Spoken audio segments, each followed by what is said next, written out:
அப்பா காலையிலே கட்டிங் போடாம தலையெல்லாம் வலிக்குது. ஒரு கட்டிங் கூட 100 ரூபா 150 ரூபா கிடச்சா போதும். யார்கிட்ட கேட்குறதுன்னு தெரியல. டீ என்ன செயின் மாதிரி கிடக்கு? ஆமா செயின் வெள்ளி செயின்ரா. யார்கிட்ட இருக்கு? கொடுப்போமா எடுத்து பிடிச்சிருவோமா? இன்னைக்கு ஆண்டு நம்ம பண்ண தெரியலப்பா.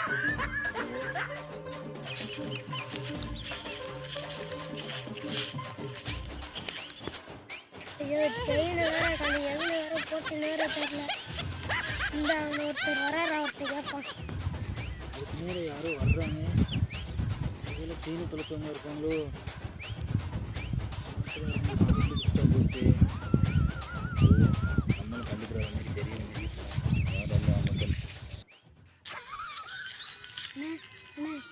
நீங்கள் வர்ற வழியில் ஏதாச்சும் ஒரு செயினை பார்த்தீங்களா? இல்லை பாம்பி, அப்படி இந்த செயினும் நான் பார்க்கல. என்ன செயின்? என்ன தங்கமா எப்படி? வெள்ளி செயின் வாங்கி ஒரு வாரம் தானே ஆகுது. என்ன பாம்பி சொல்கிறீங்க? வெள்ளி செயினா? நீ அசால்ட்டாக சொல்கிறீங்க. தொலைச்சிட்டோம்னு நகை வைக்கிற விலைவாசிக்கு பாத்தியா? கல்யாணி பைய தெரியுற ஊர் பகல்லே கொசு கடிக்கிற.